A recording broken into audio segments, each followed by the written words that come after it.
Osudo Nyakura Mogijo kanyo kod jodak ma ward mar Wai Embakasi kaunti ma Nairobi yuago chenro madhi mbele mar kunyo kite kata kware e kar dak ma korono giwacho ni en chenro ma itayo e tok chik. Giwacho ni kunyo ma kamano weyo ka kethruok mar alwora bede goyo kendo onge dongruok moro amora ma inyal tim e lobno.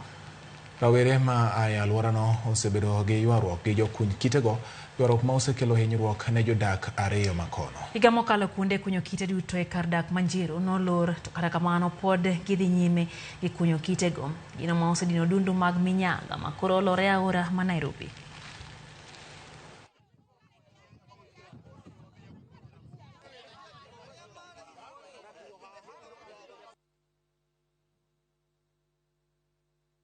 Hapa ni shamba ya Embakasi Ranching ambapo wanahisa walinunua miaka ya 70 na mpaka wa sasa hawajaweza kuchukua umiliki wa hii shamba kwa sababu ya upolaji, na siku ya leo wanahisa wakaamua kuingia katika shamba yao, wenye haya mashamba wakisema hayataharibiwa tena. Hivi sasa mahali tumesimama, nyuma yetu ni shamba ya zaidi ya ploti 50 ile imeharibiwa na wapolaji bila idhini ya kampuni, bila idhini ya wenye shamba.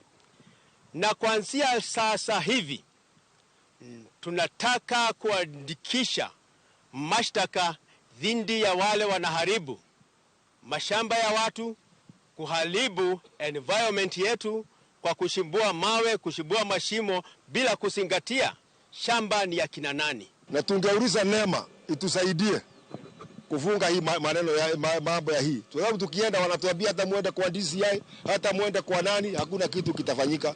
Nataka kumuuliza Rais Ruto anasolve maneno ile ingine. Na hii mashamba hustlers ndio wananyang'anywa. Atusaidie. Kama mimi binafsi nimebomolewa nyumba, nikapoteza mtoto wangu na sijui ni nini inaendelea.